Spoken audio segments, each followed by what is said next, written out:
So, hello. Today I want to give you a brief overview of what NLP actually is and tell more about some basic concepts. So this is our plan for today. Unfortunately, uh, we don't have enough time to discuss more interesting topics like transformers, GPT, or kind of, but I try my best to tell you everything that you can see now at the slide. So speaking of what NLP is, the goal of NLP, or natural language processing, is to understand and generate natural or human language. Since computers understand only formal languages, such as programming languages, NLP must provide the transformation from natural language to formal language and vice versa. So the process of transforming natural language to formal is called natural language understanding, and the reverse process is called natural language generation. As a science, we can consider NLP as as intersection between different disciplines like computer science, linguistics, statistics, AI, and so on. We can increase the size of disciplines here. So where we can use NLP. The first application is spam filtering, so we're using it every day in our email. The next one is text classification. The example is our lead gen project where we by classifying projects on their relevance to us. The next application is sentiment analysis. It's simple, it's tweets or reviews evaluation, autocorrection of words and syntax. It's Grammarly, obviously. Information retrieval is Google, Bing, Yahoo, and so on. And I think you can read it without me at the slide. So, and we can go to the next slide. So let's speak about some basic NLP concepts, and the first one is tokenization. Tokenization is a way of separating our text into smaller chunks that called tokens, and this is the most foremost step while modeling our data. And tokenization is performed on the corpus. Corpus, it's all our text that we have. Tokenization is performed on that corpus to obtain tokens from the vocabulary, from which the vocabulary will be prepared. And the vocabulary is simply a set of unique tokens in our corpus. So on the slide you can see the basic example how tokenization works. It just splits our text at words. Speaking of that, we can perform tokenization in different ways. For example, the most obvious one is word tokenization, where we split a text into tokens on a certain delimiter. Usually it's a space delimiter, but this approach have one very big disadvantage. It can't handle words that are not present in our vocabulary, and it's so-called out of vocabulary words. Also, another drawback of this approach is that the size of the vocabulary is very big. Then the next approach for tokenization is character tokenization. We just split the text into a set of characters, and while it solves the problem with out of vocabulary words, because we can construct every word using our characters, because it's our vocabulary, but we get another problem. The length of the input and output sequences increases rapidly as we are presenting a sentence as a sequence of characters. So it's hard for the model to learn the relationship between the characters to form meaningful words. And the third approach for the tokenization is subword tokenization, and this way of tokenization just splits the text into subwords, or so-called n-grams. Basically, we are breaking down the words into a set of predefined suffixes and prefixes, and a lot of transformer-based models rely on this way of tokenization. But the problem with this type of tokenization is that some combinations of words may never appear in our text, but we still need to use memory for storing them. And also, another ways of tokenization is byte pair encoding, word piece, sentence piece. It's the most widely used tokenization methods, which are used in state-of-the-art models in NLP. But of course, unfortunately, we don't have enough time to dive into them in details. The next concept is stemming and lemmatization, which are essential for normalizing text and preparing it for further processing. Stemming just removes suffixes from the words and reduces words to a so-called stems. For example, the words played, playing, plays will be reduced to stem play. In that way, an NLP model can learn that all three words are somehow similar and used in a similar context. But however, stemming have two pretty huge problems that are called overstemming and understemming. Overstemming is the problem when our algorithm stems multiple words to the same root, even though they are not related. For example, we have words universal, university, universe, and they are stemmed to a common root to universe, but these are three different words and they are not even somehow related. The second problem is understemming. It's the opposite problem when multiple words are not stemmed from a common root, even they should be. So, for example, we have words alumnus, alumni, and these words should be treated as synonyms, but stemming doesn't cut them to their common root. To solve such problems, we have lemmatization, which we can consider as as an upgraded version of stemming, and lemmatization is basically the process of grouping together the different forms of a word so they can be analyzed as a single item. So, for example, the words likes will be reduced to like, better to good, worse to bad. So we're just taking the basic form of the word.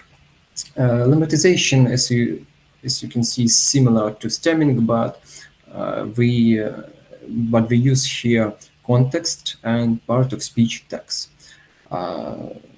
Usually, lemmatization is preferred over stemming because it is more accurate. But if the text documents are very large, lemmatization takes considerably more time to preprocess our text.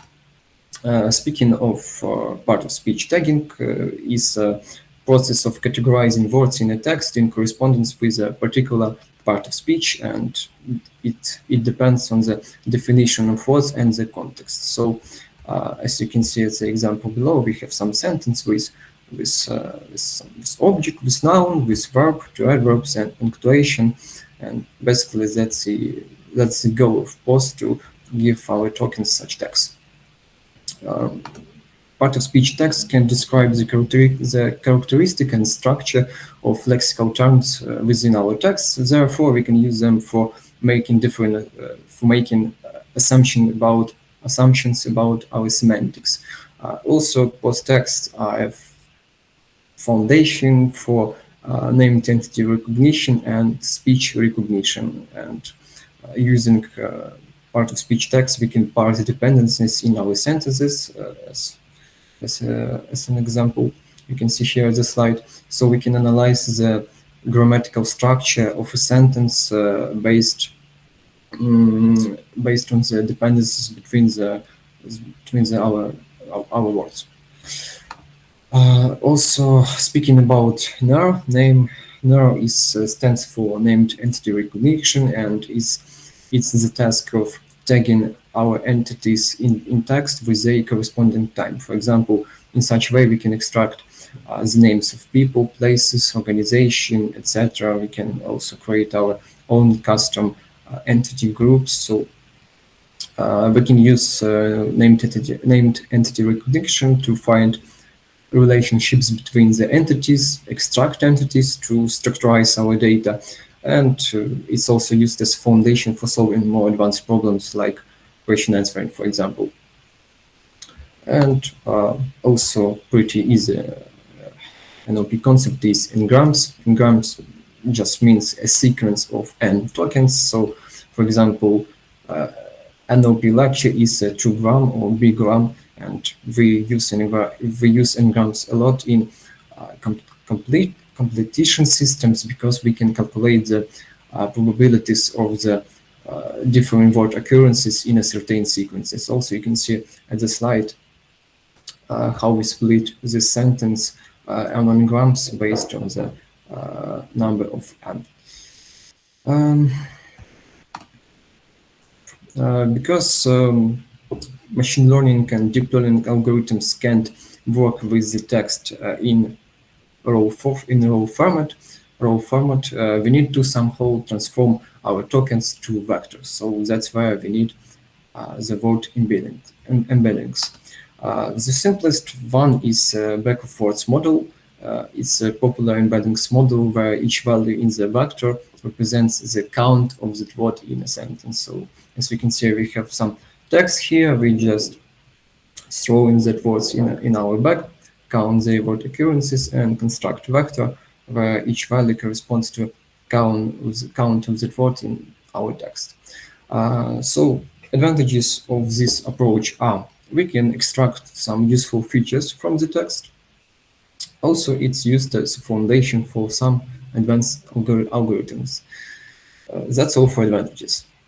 Disadvantages: we have big vector dimensions because our vector dimensionality is equals to the size of vocabulary. So you can imagine if we have a pretty big corpus and our vocabulary size is, I don't know, maybe thousands of hundreds or kind of, so we have vector of that dimensionality and it's very hard to compute it.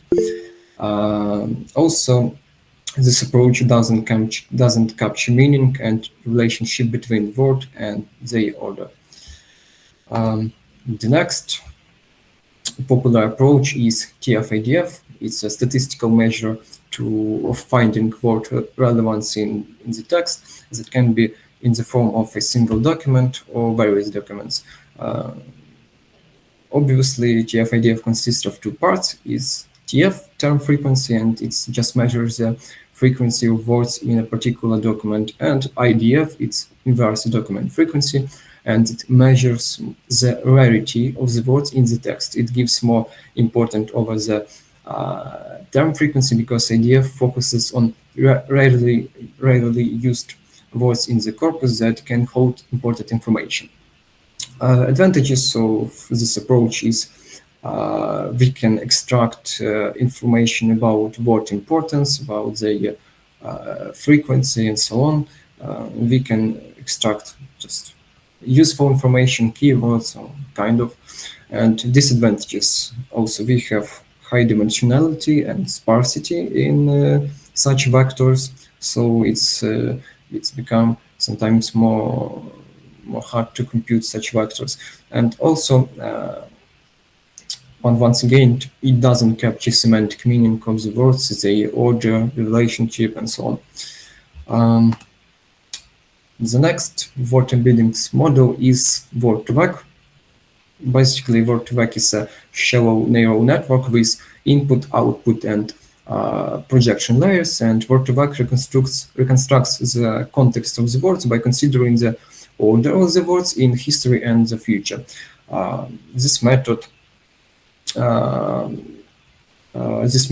relies on the hypothesis that neighboring words in the text have some semantic similarities with each other, and this hypothesis is called distribution of semantics, and it helps us to map semantically similar words to geometrically closed embedding vectors. So Word2Vec exists in two variants: is CBOW or continuous back-forth and skip grammar. Let's discuss them more in detail.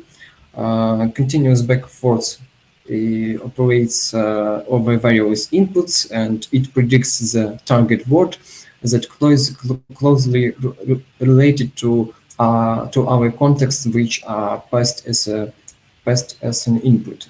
Also, this is fast and a great way to build embeddings for frequently occurring words. In Symbol, we define the window size where we will be working, and we are just taking the middle word as our current or target word, and surrounding word as a context, and we are passing them as an input. Skipgram is doing the opposite thing. Each current word is used as the input to a local linear classifier, and we are just predicted context words in a certain range or window size. This is a good and efficient way to represent rarely used words in our corpus. Speaking of advantages and disadvantages, the first advantage is that we can capture the semantic meaning of words.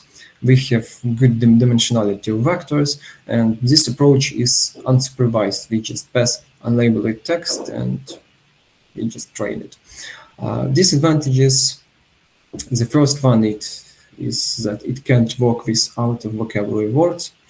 Also, we're using the local information of words, so our semantic relies only on its neighbors on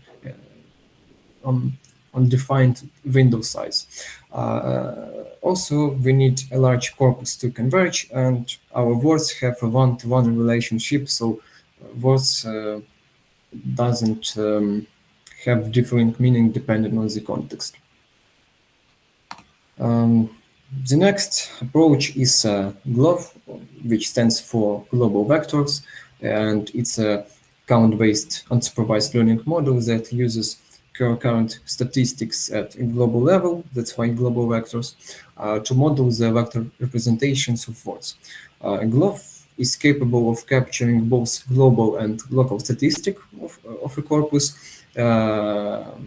because this could be done because of combination of count-based and prediction methods, and you can see example of the slide. So we are just combine count-based method, for example, like LCA or something like that, and prediction-based methods like word to vec, and getting our GLOV model.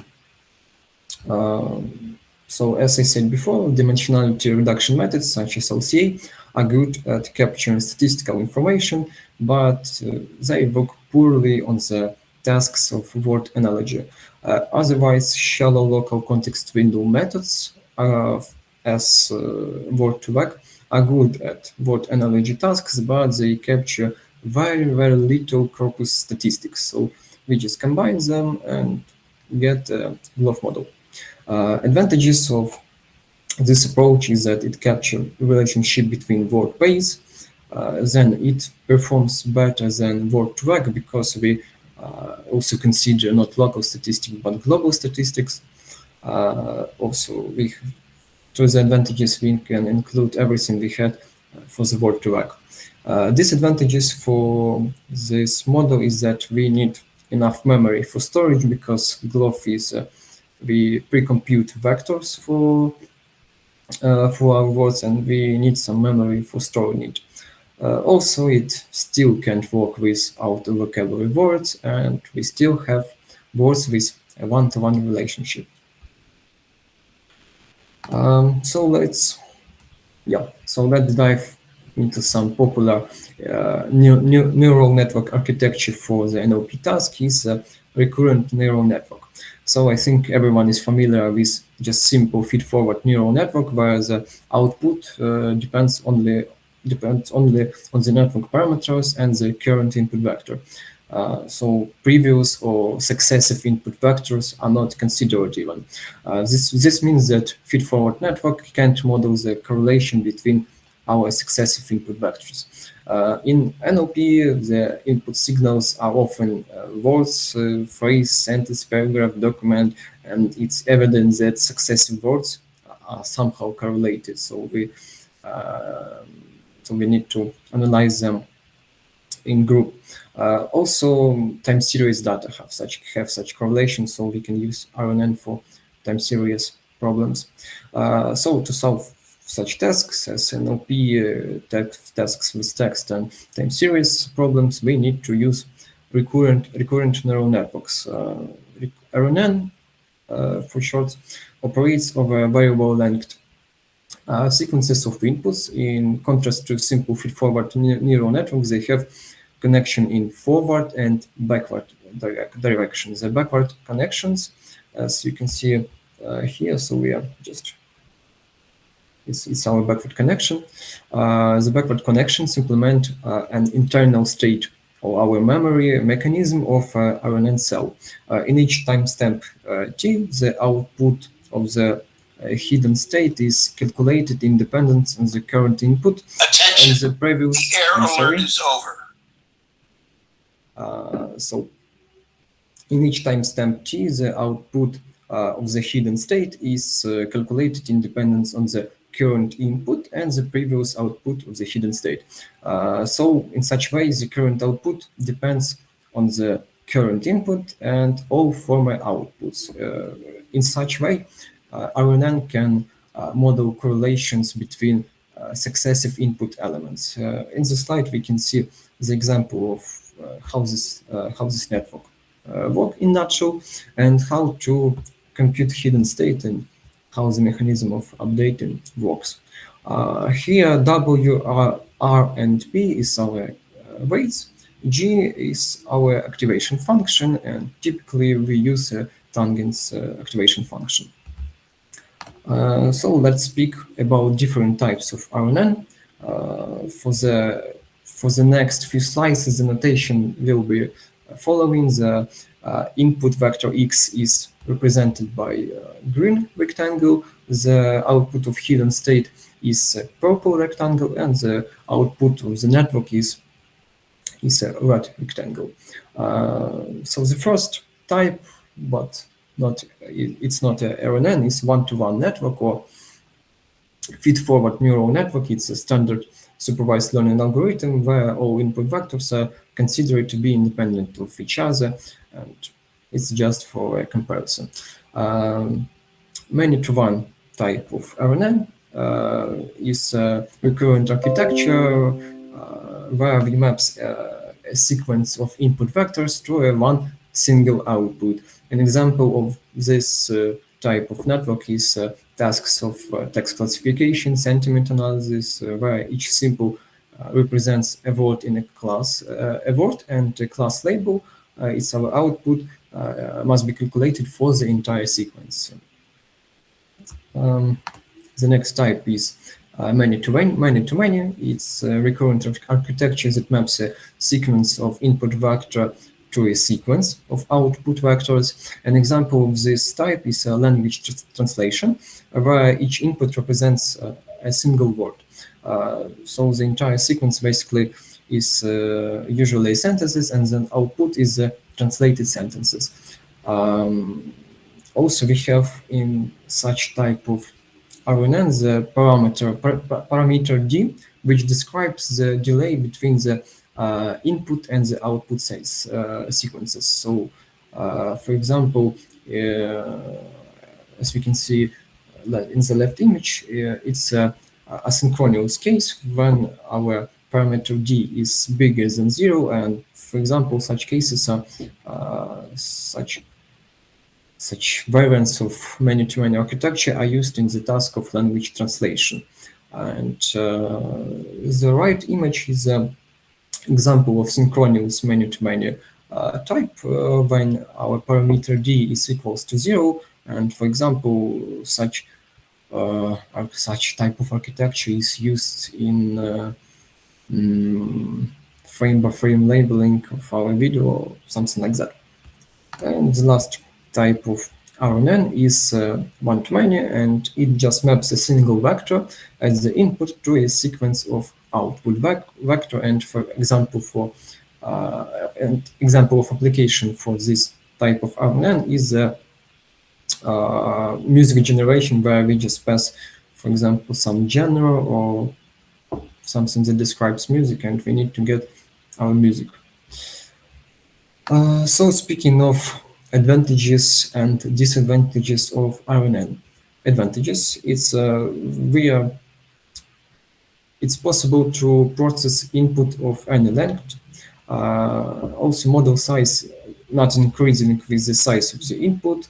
Our computation takes into account historical information, and that's why we can process text or time series data, and weights are shared across time. And disadvantages of RNN is we have pretty slow computation, and for vanilla RNN we have difficulty of accessing information from a long time ago. The reason for this drawback is a problem is the vanishing or exploding gradient problem, and that's happening because of multiplication of gradients. They can just exponentially decrease or increase with the respect of the number of layers. So that's why we need to control it. And this problem makes the learning of long data sequences difficult, but this problem is, I would say, partially solved by a new type of RNN is that called LSTM, and LSTM stands for long short-term memory. And we have here two memory mechanisms. It's cell state and hidden state. So hidden state, while hidden state was present in our RNN, so the cell state is a pretty new concept for us for now. The cell state is just a long-term memory that stores and loads information of not necessarily immediately previous events. So it holds information about some events that happened pretty long time ago, for example. And a hidden state is just our working memory that carries information about immediately previous events, and it overrides it every step uncontrollably. Also, LSTM keeps and updates a so-called state, and this cell state mainly realizes our memory. And at the slide, you can see how LSTM cell is built, and let's discuss it more in details. And the LSTM is able to learn which parts of our memory or cell state can be forgotten and which parts of the memory shall be updated. This is done because of such concepts as gate, and gates just control the flow of the information inside our cell memory. And the first one gate is a forget gate, and it just determines which information can be forgotten. The second gate, that code is input gate, and it determines which parts of the memory shall be updated. The output of third gate, C of T, determines how the update shall look like. And the last one is the output gate, and it just defines how the hidden state shall be updated. So everything is pretty simple, and using such gates, we can control the flow of information inside our LSTM cell. Also, the third one type of RNN is a gated recurrent unit or group, and is associated with another type of RNN that performs very similar to LSTM, but it being conceptually simpler and computationally faster. That is done because we don't have a cell state mechanism as LSTM, and we reduced the number of gates. The output of our hidden state of GRU is a linear interpolation of the previous hidden state and a candidate hidden state. So the weighting of these two elements is defined by the update filter, as we can see here, and forget gates, and we have also forget gate, which determines which part from the previous hidden state can be forgotten in the calculation of our candidate output. One more word about different NLP architecture. Unfortunately, we don't have enough time to consider some more interesting architectures like transformers, GPT, or something like that, but I hope that in the next lecture I will tell you more about this. Common NLP libraries are, of course, it's frameworks for building neural networks. It's PyTorch and TensorFlow. Also, it's a scikit-learn, where we can find a lot of different preprocessing tools. And also we have some more advanced NLP packages like NLTK, Spacey, GenSim, and so on.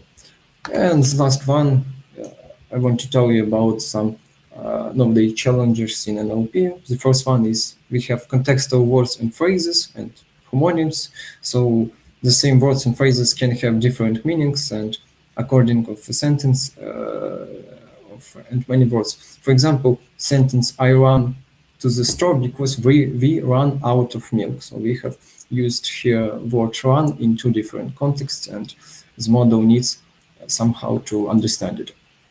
The second problem is synonyms. It leads to issues similar to contextual understanding because we use many different words to express the same idea. Irony and sarcasm, it leads to the problems because humans use words and phrases that strictly by the definition may be only positive or negative, but actually in the text they means the opposite. Ambiguity is this problem refers to the sentences and phrases that potentially have different interpretations based on the context.